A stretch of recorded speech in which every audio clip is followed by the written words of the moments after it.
Going all the way back to Season 1, we all liked Tanjiro's water breathing's flashy moves, but that's not the only reason we fell in love with Demon Slayer's peak animation. It was when he used his own Hinokami Kagura that it was truly able to shine.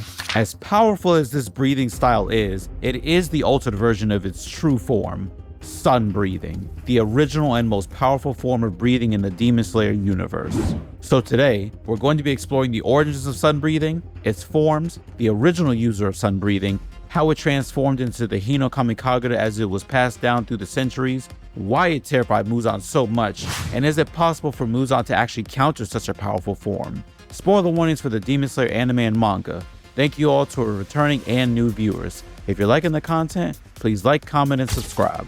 My name is TK. Let's get into some anime.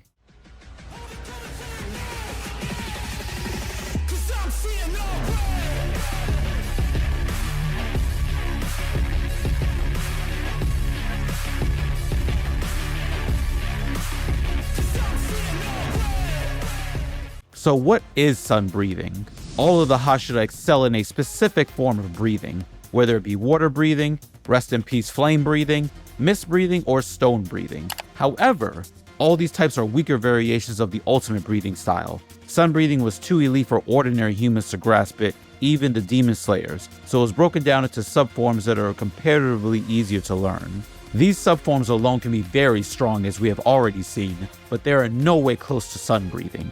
Until now, there's only been one person who could use this ultimate breathing form, and that's the same person who created sun breathing. You guessed right, it's Yoriichi Sugikuni. Not only that, but he created 12 forms of sun breathing, and then later on he created a special 13th form exclusively for Muzan himself.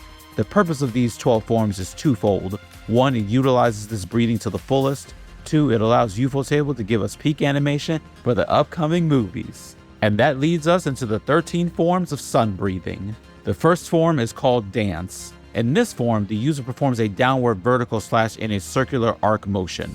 Tanjiro used a modified version of this move, Dancing Flash, by combining Thunder Breathing's Thunderclap and Flash with Sun Breathing during his fight against Huntengu in the recent season before the Hashira training arc. Clear Blue Sky is the second form, where the user spins their upper body in a circular motion, creating a 360-degree slash. Tanjiro used this technique to behead the lowest ranked demon in the Mugen Train arc after several failed attempts, though much of the attention was focused on the Akaza and Rengoku fight. The third form is Raging Sun.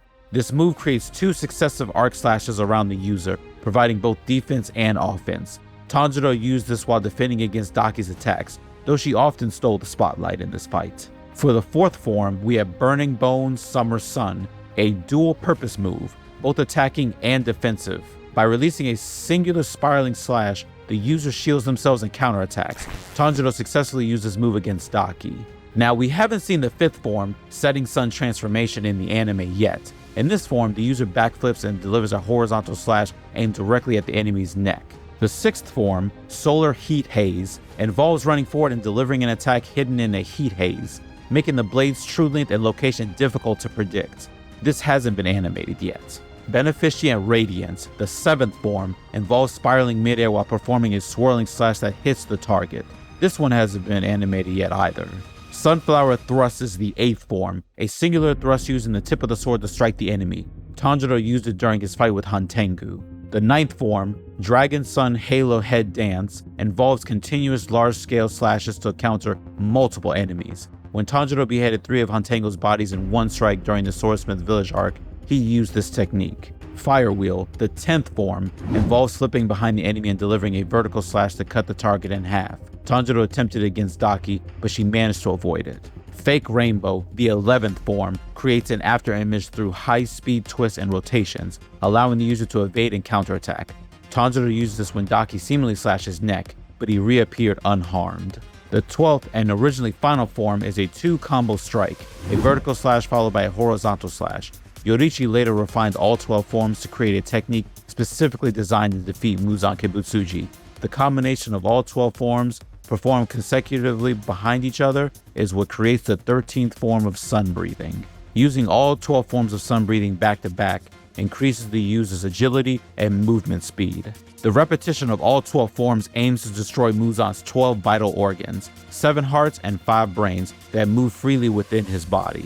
Next up is Yoriichi and this origin of sun breathing. Yoriichi has no blood relation to Tanjiro, so how does sun breathing become Hinokami Kagura, passed down the Kamado family for generations? Yoriichi lived nearly 500 years ago during the Sengoku era, which is regarded as the golden age of demon slayers. He was calm, humble, and reserved, with only his wife, Yuta, able to read his unchanging facial expressions. Tragically, she was killed by a demon while pregnant with their first child. After losing the person he loved most, Yoriichi sought happiness in the smile of others. Yoriichi had an older brother named Michikatsu, a skilled samurai who eventually left home. Yoriichi waited for him, always carrying Michikatsu's flute as a token of their bond. When they finally reunited, it was far from happy. Yoriichi had become the strongest demon slayer in history and grown old, while Michikatsu, now a demon and known as Kokoshibo, remained young as the upper rank 1 demon. Yoriichi discovered the unique and ultimate sun-breathing technique and attempted to teach it to other Hashira, but no one else had the strength to master it. The difficulty was immense. Consider how hard it was for Tanjiro to learn water breathing, and sun-breathing was a far more advanced form. Yoriichi had to break it down into other forms like flame and mist for others to be able to learn it. Many initially thought that Tanjiro was related to Yoriichi because of their similar appearance. Same face, hair color, eyes, and even markings. However, the real connection was the mysterious mark that both Tanjiro and Yoriichi shared, which no one else possessed. This mark can be awakened by demon slayers under specific conditions, and in the Sengoku era, many of the original breathing style users manifested these markings on their bodies. Those with awakened marks can access the transparent world, a supernatural ability that allows them to perceive living beings as if they were transparent. This ability enhances their awareness of their own blood flow, breathing, muscle contractions, and joint movements. Eventually, they can perceive these qualities in others, allowing them to predict attacks and identify openings for counterattacks. The marks also enhance movement, speed, and reflexes, appearing as birthmarks on the demon slayers' faces or bodies. During his final battle with Kokoshibo, Yoriichi was 80 years old, while his brother remained young and was the strongest demon next to Muzan. Despite this, Yoriichi managed to slit Kokoshibo's throat before dying, standing upright and unharmed. Kokoshibo himself admitted that if Yoriichi had landed one more blow, he would have been killed. Next up, of how sun breathing transformed into the Hinokami Kagura style. Tanjiro's ancestor, Sumiyoshi, who shared a similar appearance and personality to Tanjiro, was once saved by Yoriichi when a demon attacked him. After that, the two became close acquaintances, often spending time together as Yoriichi had already lost his wife by then. One day, Yoriichi demonstrated all of the sun-breathing forms to Sumiyoshi. Knowing that Yoriichi had no children and would marry again after Uta, Sumiyoshi memorized the sun-breathing technique, promising to preserve it in his lineage, the Kamado family. Since he had only seen the forms once and wasn't formally taught by Yoriichi, Sumiyoshi recreated what he saw. He combined the forms into a dance ritual called Hinokami Kagura, ensuring it would be passed down through generations by making it a yearly tradition in the Kamado family. The ritual continued through the Kamado heads until Tanjiro Kamado, Tanjiro's father. Despite their different names, Tanjiro and Tanjiro were nearly identical, as if the Kamado family photocopied their children. Even the earrings that Yoriichi gifted to Sumiyoshi were preserved, which explains why Muzan felt uneasy. Tanjiro was born with a Demon Slayer mark, and though he wasn't a Demon Slayer himself, he was incredibly strong. We saw memories of him slaying a 9-foot-tall bear without a Nichiren sword.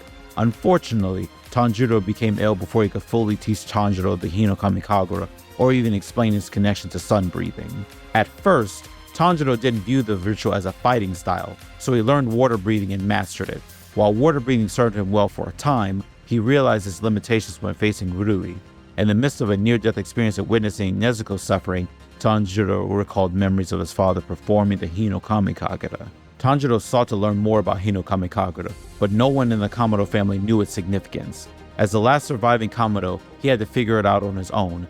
Just as Sumiyoshi replicated sun breathing from his memories of Yoriichi, Tanjiro recreated Hinokami Kagura from his memories of watching his father perform the ritual. Using these memories, Tanjiro managed to defeat Rui. At first, he thought Hinokami Kagura was a unique style created by his ancestors, similar to flame breathing. However, he later learned it was an unrefined version of sun breathing, the ultimate style once used by Yoriichi. Early on, using the replica version of Hinokami Kagura left Tanjiro exhausted, so he only used it as a last resort, as seen in the Mugen Train arc. By the Entertainment District arc, Tanjiro had begun adapting to it and used it more frequently. In the Swordsmith Village arc, Hinokami Kagura became his primary technique. Tanjiro later accessed Sumiyoshi's memories and witnessed Yorodichi performing all 13 sun-breathing forms.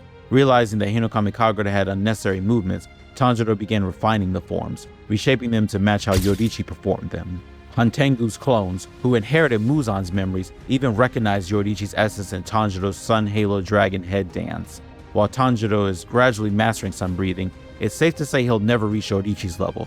Yorodichi was the strongest, even without the sun breathing. So why is Muzan so afraid of sun breathing?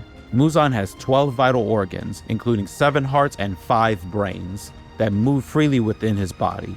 To target each organ, Yorodichi developed new attacks, which became the 12 forms of sun breathing. The 13th form serves as a grand, decisive finishing move.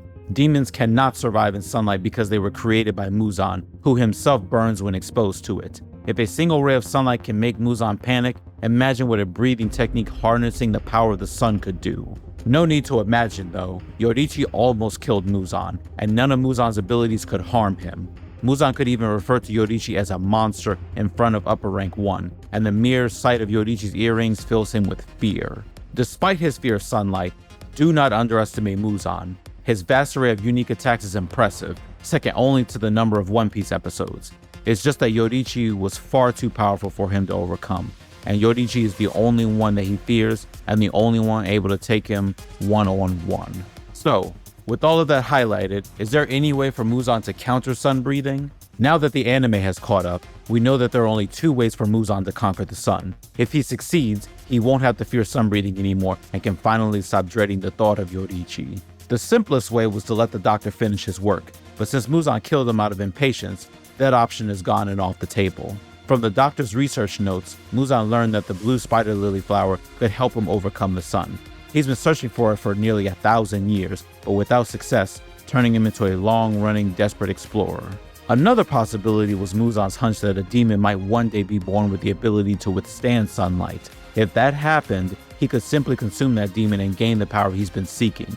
Thanks to his telepathic connection with all the demons he's created, Muzan was able to sense what Hantegu witnessed in his final moments, a demon overcoming the sun, Nezuko. Now, Muzan's goal is clear. If he consumes Nezuko, he'll become the most powerful being on Earth, no longer needing to hide from the sun.